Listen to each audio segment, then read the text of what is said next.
Boa noite, André. Boa noite, meu amigo. Tudo bem? Tudo em paz, chefe.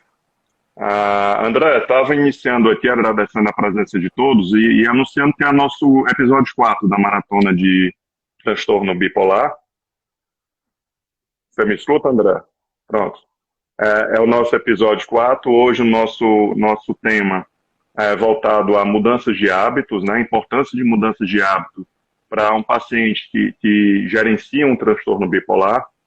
Ah, Quem não assistiu ainda os outros episódios, estava convidando a todos a assistir ou no canal da Saúde Mental ou no canal Psicointeligência, no YouTube e nas outras plataformas.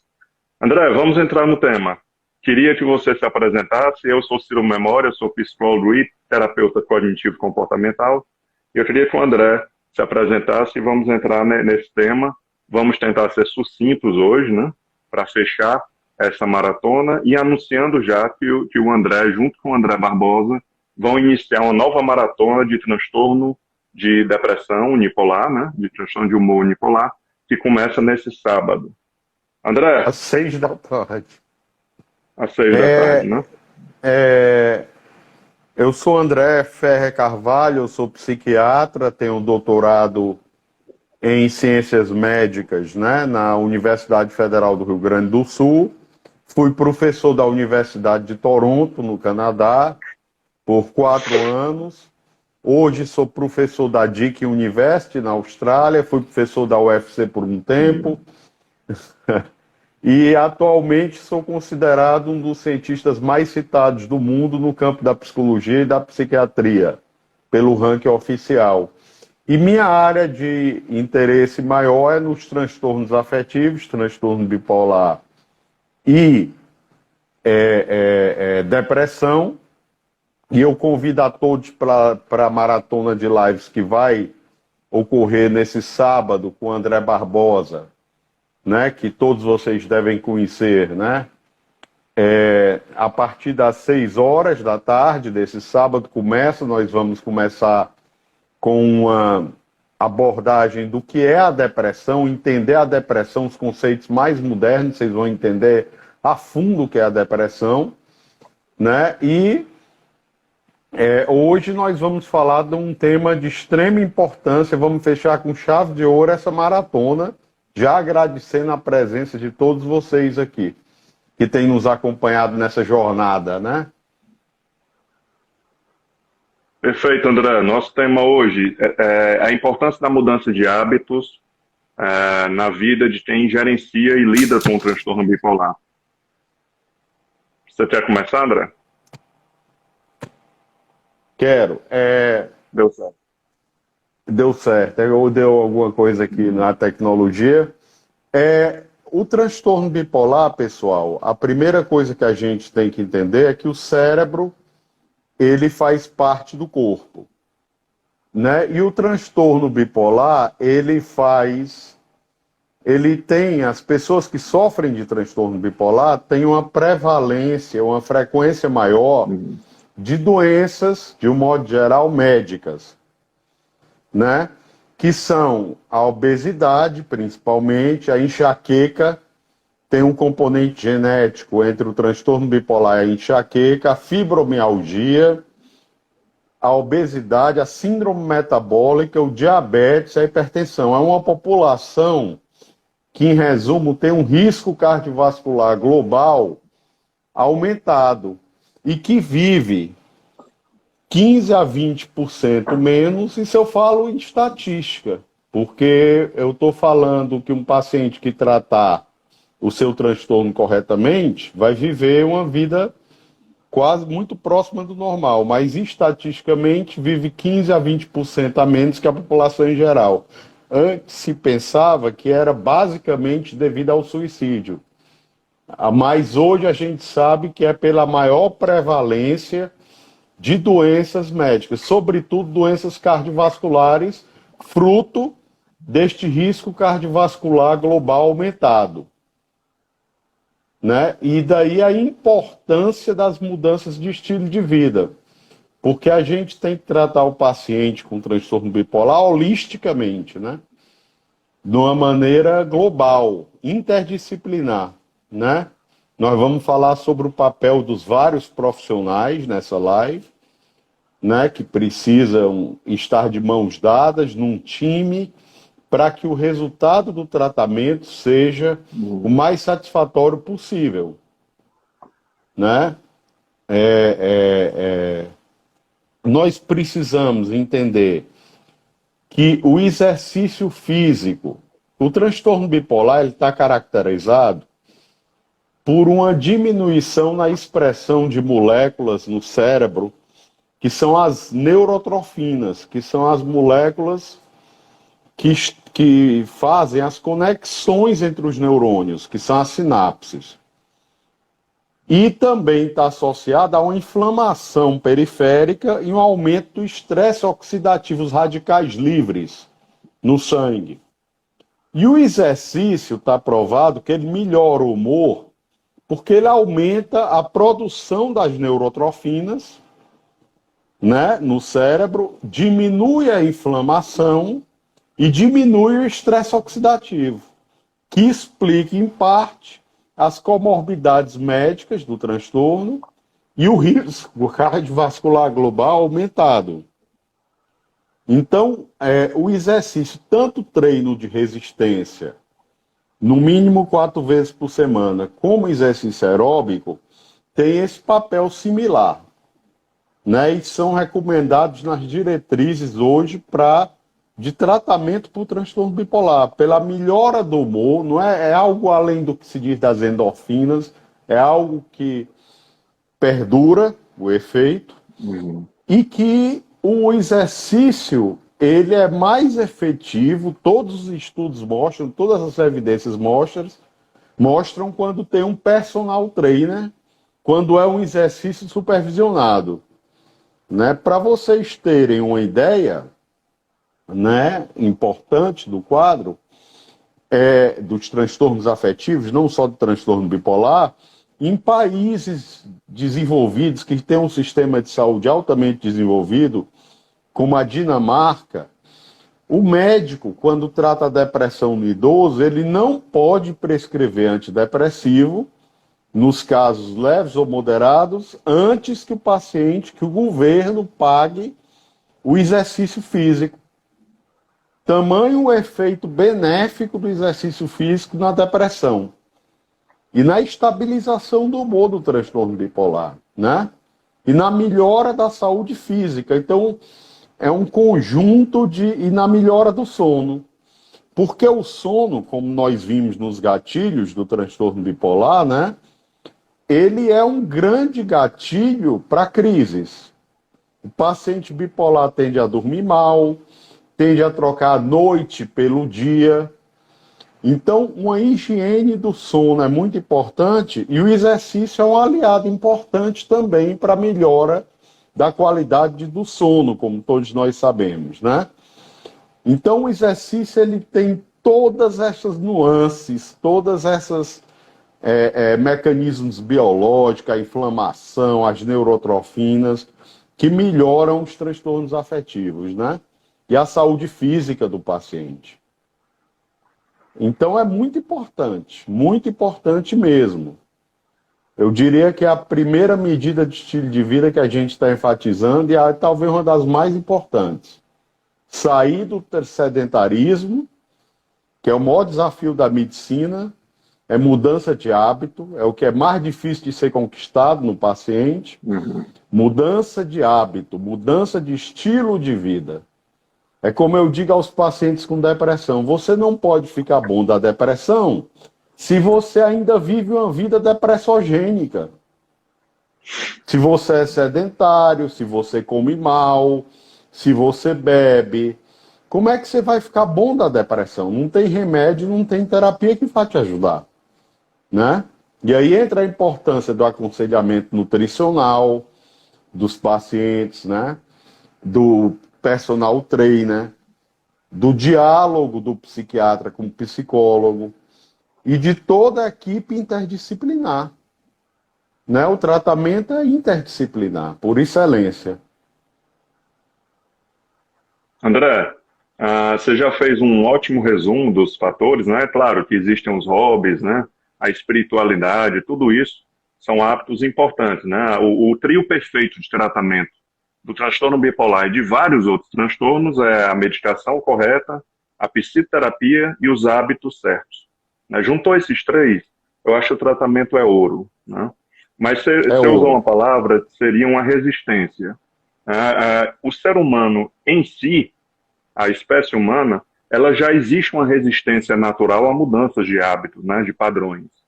É mais econômico para o nosso cérebro repetir padrões do que adquirir novos. Então, é comum haver uma resistência à mudança de um padrão, mesmo com um padrão melhor. Claro que essa resistência ela pode ser abreviada ou encoberta pela motivação, pelo medo, e parece que ela não existe a princípio. Mas depois ela costuma aparecer de forma tardia. Né? Então, a rotina, como a bipolaridade ela traz um cérebro sensível a alterações de humor, algumas palavras são complicadas de explicar, porque ao mesmo tempo que a nossa cultura diz que é bom, a nossa cultura diz que é ruim. Então, ao mesmo tempo que se fala que ter rotina é bom, se fala que quem vive bem quebra a rotina. Então, existe uma estranheza nessa sugestão, né? Assim como existe também em relação à rigidez, né? Ser rígido com a rotina é importante, mas se você for rígido com a rotina, você tem algum problema que você é muito rígido. Então, tudo muito dúbio. Na verdade, para o transtorno bipolar, é um dos aspectos mais importantes no prognóstico do transtorno. É uma rotina de exercício, é uma dieta, né? Um paciente só come massa, só come junk food, como dizem os americanos, né? Fast food, uma dieta ocidentalizada, ao invés de uma dieta mediterrânea, né? De um prato colorido, né? Isso melhora o humor, esse ajuste dietético também. Tanto na depressão, as evidências são maiores, como no transtorno bipolar, porque, como vocês vão ver, a pesquisa em depressão é muito mais avançada, dado a maior prevalência do transtorno. As agências de fomento globalmente em pesquisa financiam mais os estudos, mas a dieta, mesmo no transtorno bipolar, é de uma importância crucial, né? E também é muito importante enfatizar que faz parte da mudança do estilo de vida eliminar velhos hábitos que são muito maléficos, são venenos para a bipolaridade, como o álcool, o cigarro, que já aumenta mais o risco cardiovascular global, né? As drogas lícitas e ilícitas.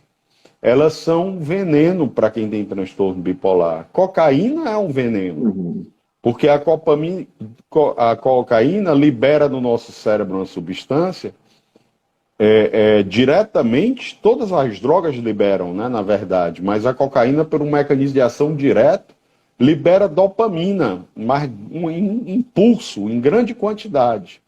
E essa dopamina é neurotóxica, né? Então, essa dopamina destrói neurônios, da cocaína destrói neurônios, e por isso que o paciente com dependência de cocaína é muito difícil de atingir a abstinência. Por quê? Porque vai destruindo o córtex pré-frontal, que controla a inibição, né? E aí vai ficando cada vez mais impulsivo, e o controle inibitório vai se tornando cada vez mais difícil. Então, você imagina um transtorno bipolar onde o controle inibitório é deficitário, onde a impulsividade está aumentada. Você usar cocaína, o paciente usar cocaína, realmente uma receita da destruição perfeita. Né? Muito sério. Pode se gerar um problema muito sério. Né? André, um exemplo, né, que eu estou dando. Certo. Quando a gente fala nessa oscilação, né, nesses excessos, a gente não pode esquecer que a química ela interfere diretamente na forma que a gente vê, pensa e reage. Né? A química ela não é só uma sensação, ela permeia nossos pensamentos e nossas ações também. Então, quando falamos em ter uma rotina mais rígida, como você bem explicou, muitas pessoas podem ver com antipatia essa ideia de ter uma rotina rígida. Mas a rotina rígida, ela tem uma explicação. Todos os profissionais que cuidam daquele paciente de transtorno bipolar, eles devem explicar e dar suporte e estratégias para que essa série de desafios seja conquistada, porque são desafios, ok? Dieta, higiene do sono, não se estressar tanto, diminuir, aprender a lidar com problemas, reduzir impacto de frustrações, lidar com lutos, exercício físico diário. Então, é uma série de grandes lutas e que cabe a nós, profissionais, auxiliar o paciente também a achar a melhor estratégia para gerenciar isso. E quando a gente fala eu queria te falar, Ciro, depois, você conclua, depois eu queria falar para ti uma curiosidade. Pronto. Então, assim, a nossa natureza, ela tem uma tendência de reagir por impulso, ou seja, da gente agir aceitando esse pedido da cabeça, esse primeiro impacto, esse impulso. No caso de um transtorno bipolar que esteja numa virada para cima ou para baixo, esse impulso pode trazer ideias e comportamentos desadaptativos, exagerados ou fora do padrão, né? Então, para se cumprir uma rotina complexa, como estamos aqui sugerindo, é importante que o sujeito abrace uma causa. Essa causa seria o compromisso. Compromisso é uma palavra que, mais uma vez, as pessoas gostam, mas existe outras crenças coletivas de que o compromisso é um mal necessário, é algo chato, e que o impulso seria a real liberdade humana. Então, esse tipo de pensamento, ele traz muito prejuízo para uma sociedade tão doente. Nós estamos numa sociedade mentalmente doente e temos que filtrar bem o que a nossa cultura fala como crenças, né? A gente tem que ter muito cuidado com isso. O compromisso nada mais é do que dizer que em tal situação, independente do que o meu interno vai me sugerir, tal coisa será feita. Quer dizer, eu vou para exercício físico com ou sem esse apoio interno. Ou seja, minha disposição, meus pensamentos, minha vontade, elas podem estar sendo afetadas por um momento químico que eu estou, né?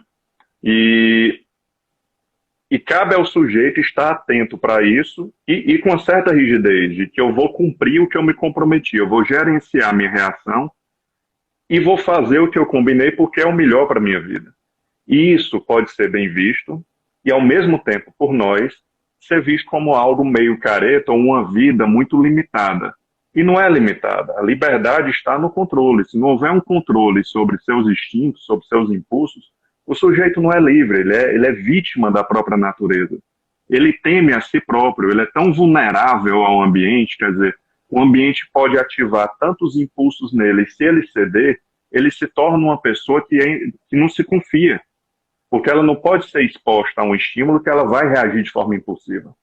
Então, todos os pacientes, todo mundo, através da psicoeducação, do autoconhecimento, deve buscar entender quais são as situações que eu costumo ter um automático, ou seja, esse pedido interno que me atrapalha, ou seja, quais situações já estão mais ou menos previstas que eu não devo confiar tanto no meu interior, no meu interno, e confiar mais na rotina que eu pré-estabeleci, que eu determinei.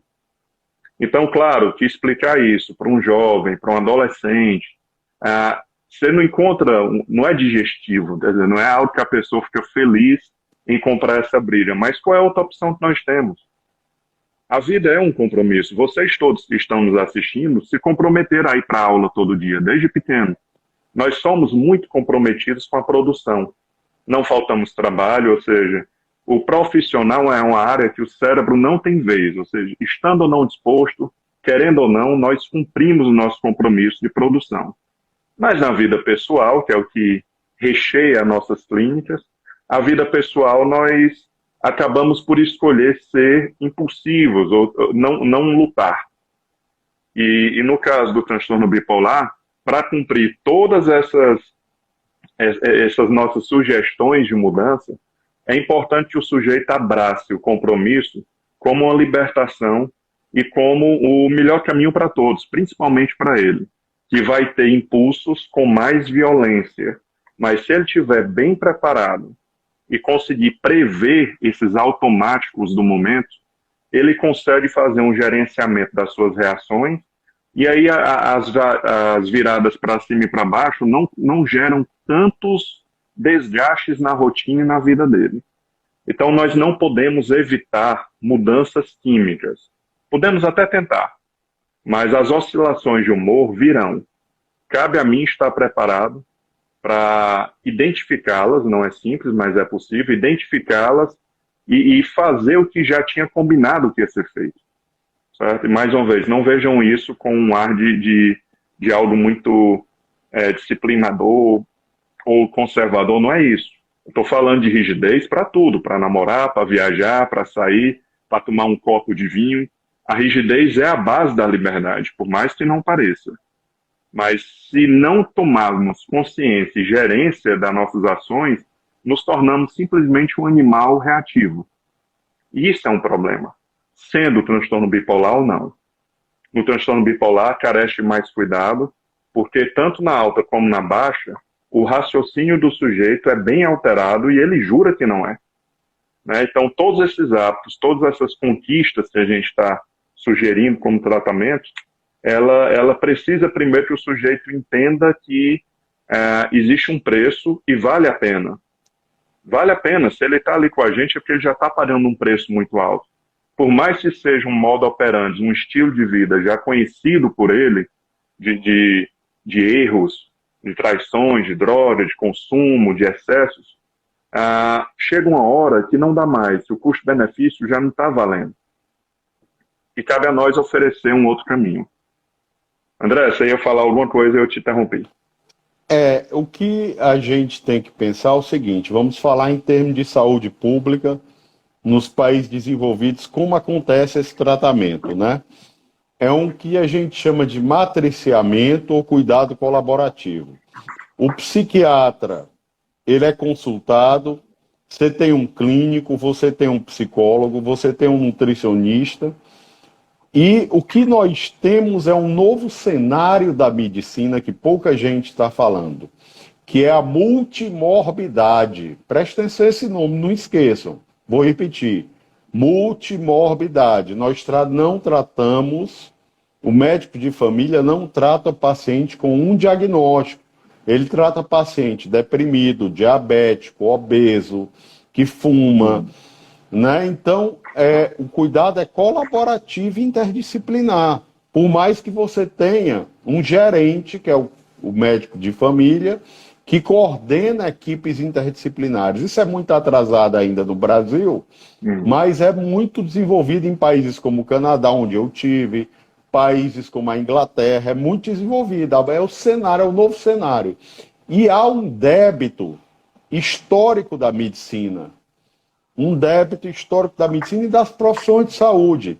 Porque nós somos formados em psicologia, eu sou formado em medicina, e o médico é treinado na faculdade para acreditar que o remédio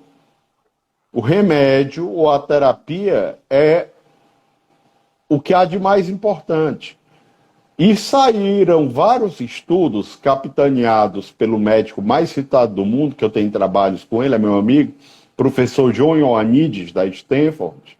Quem quiser pode mandar um direct para mim, que eu mando quem é, o médico revolucionário da medicina hoje, que ele mostra, por exemplo, que se você mandar as pessoas se exercitarem, é muito mais importante do que os remédios para o risco cardiovascular, para a prevenção do infarto, mesmo em pacientes já infartados.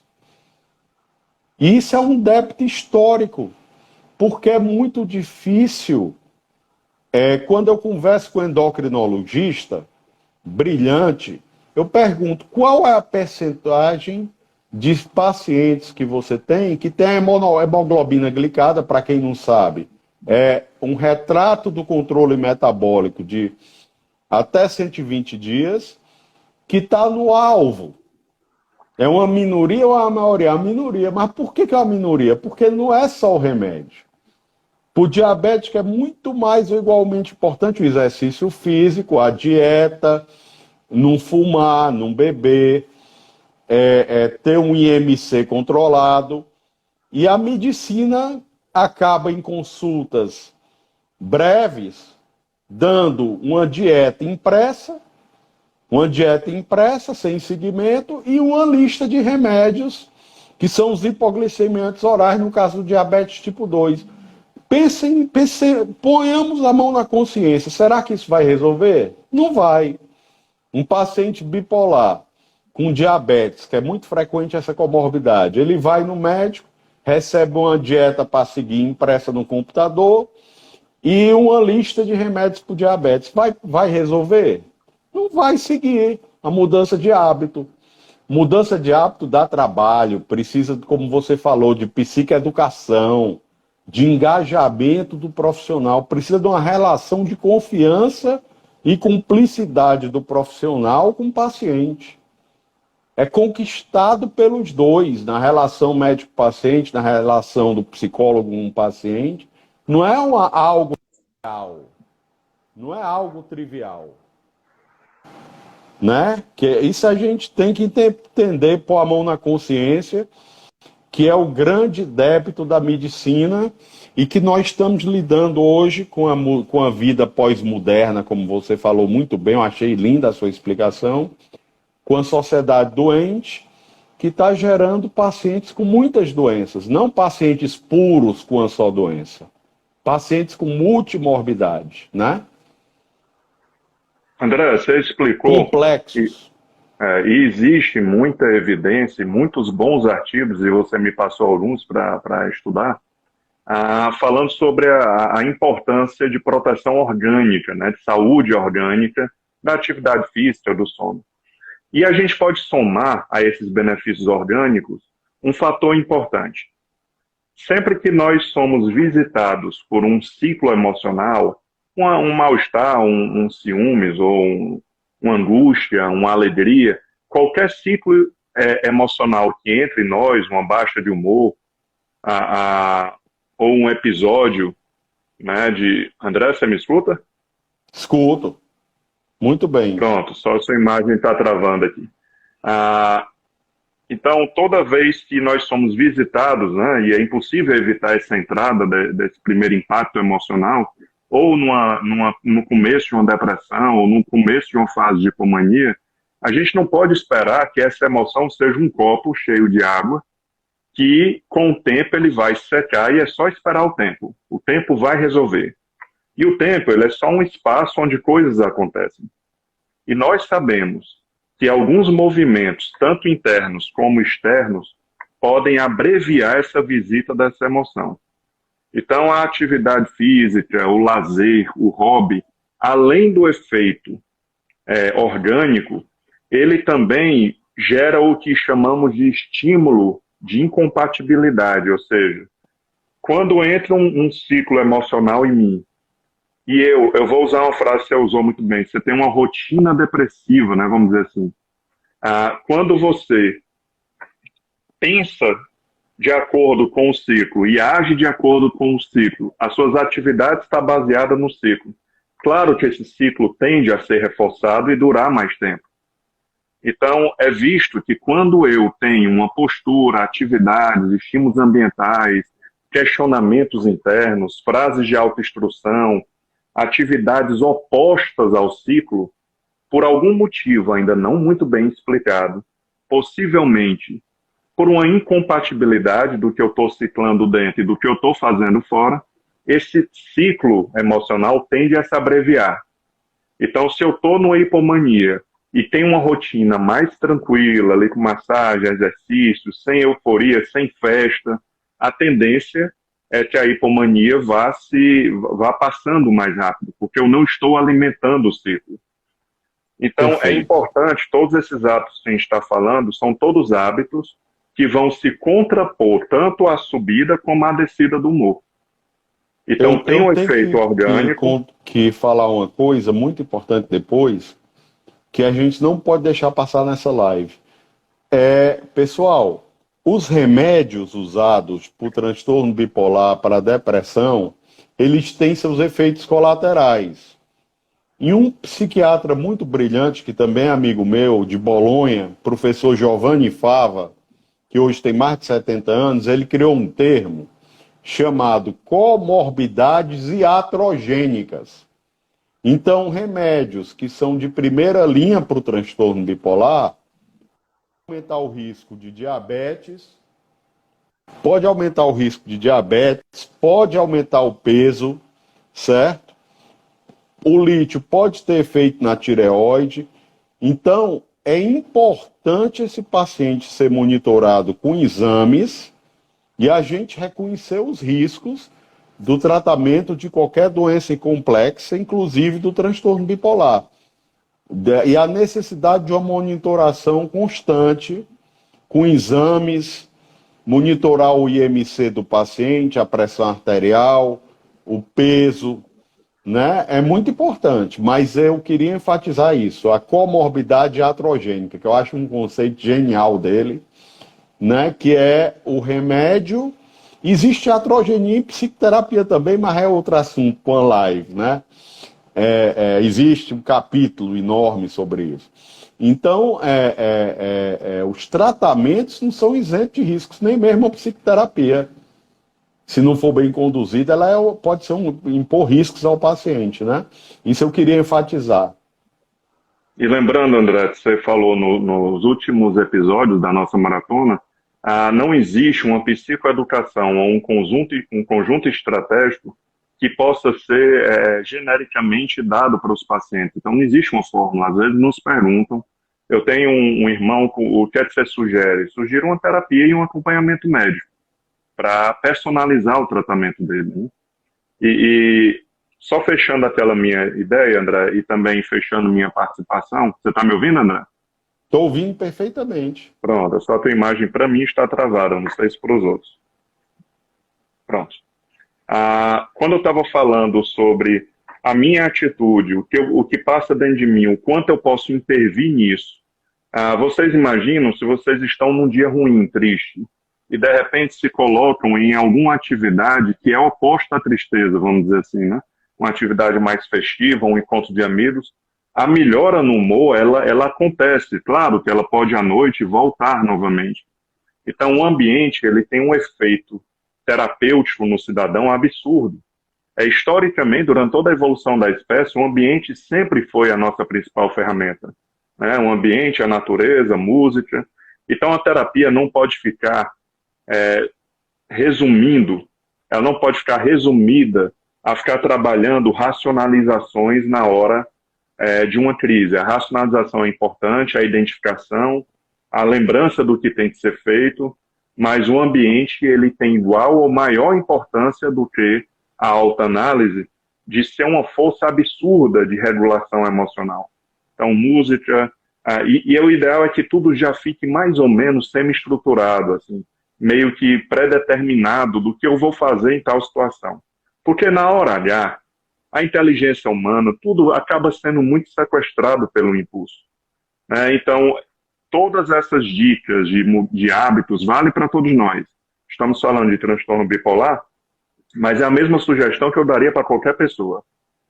Se prepare, o livre-arbítrio ele é maior do que o impulso, mas o que a gente tem que abandonar é o romantismo de esperar que toda essa mudança de rotina aconteça com uma harmonia interna e atitude. Essa harmonia, ela normalmente vem com o tempo, que recebe o nome de hábito, né?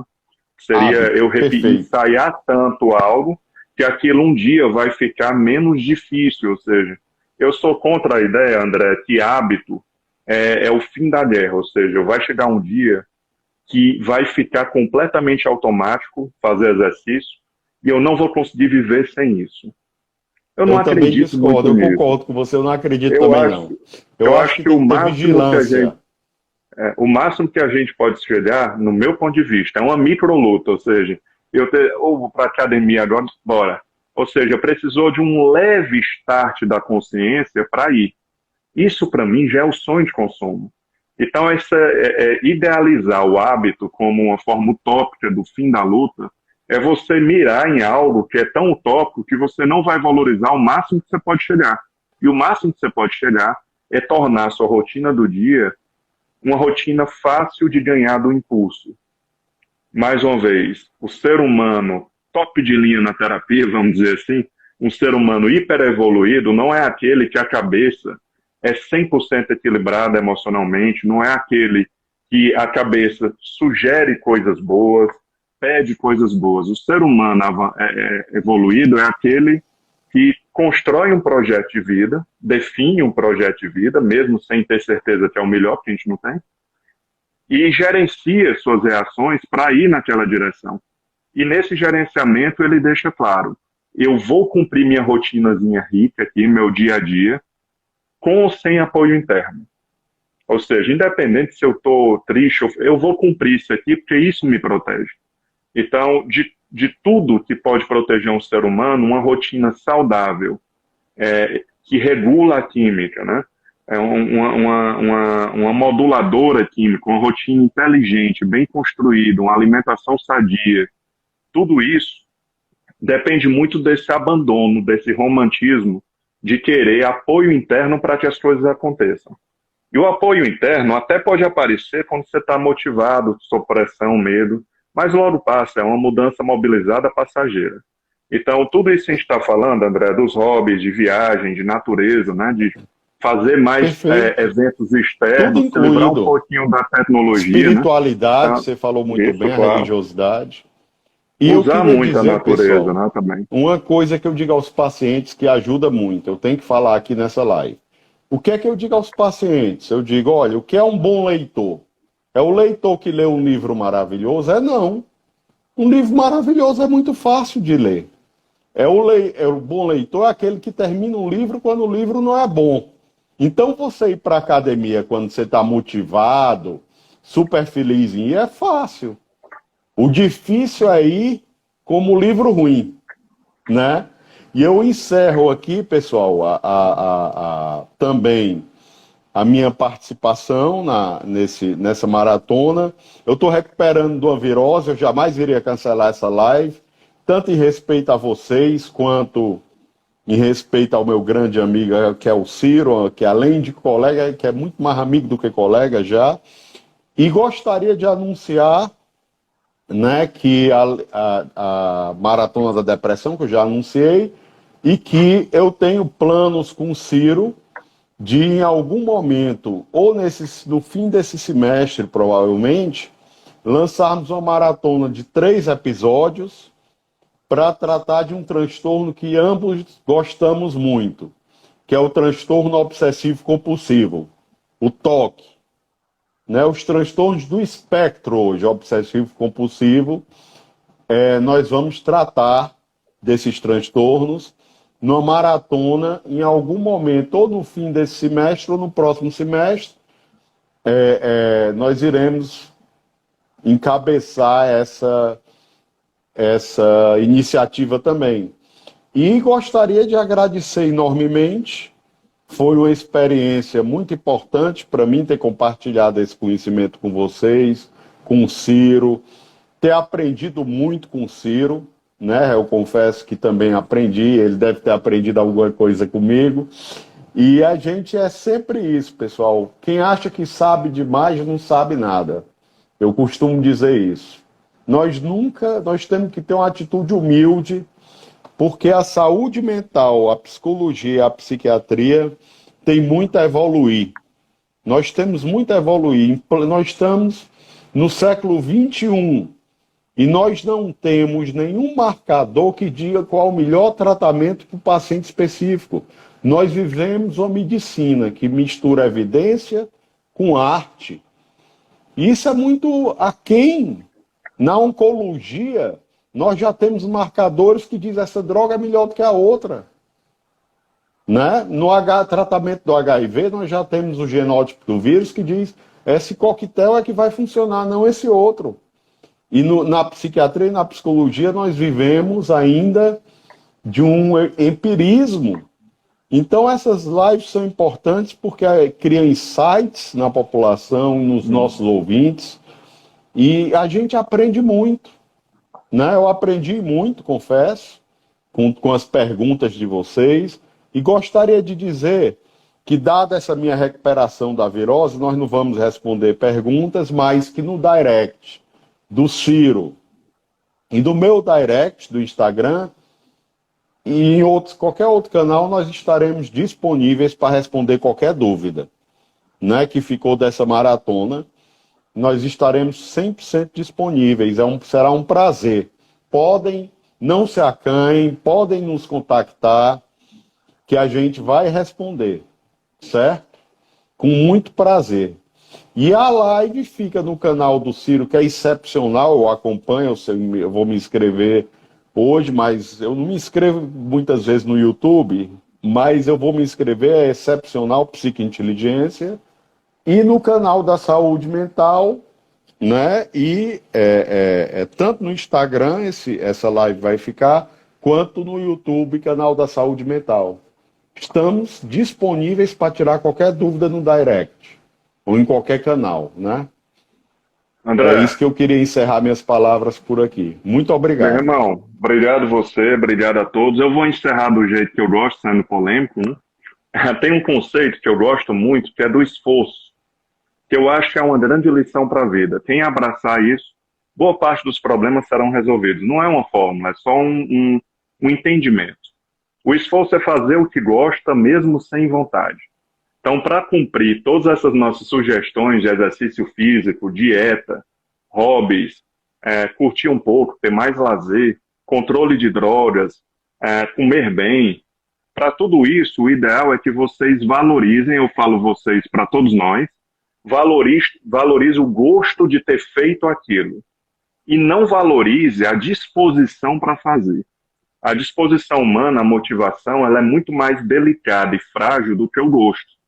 Então, se eu fizer exercício físico hoje, certamente eu não estarei motivado para ir. Mas eu aposto que depois de fazer, eu vou gostar de ter feito. O mesmo vale para comer uma comida de qualidade, uma boa leitura, uma viagem. Então, assim, a ideia é não valorizar tanto essa disposição para fazer, e sim apostar no potencial de gosto.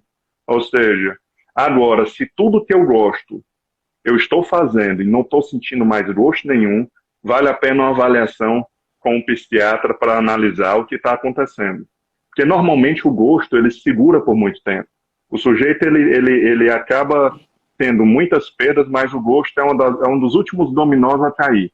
Né? Uma pessoa que está estafada ou que está... Então, assim, é apostar nisso.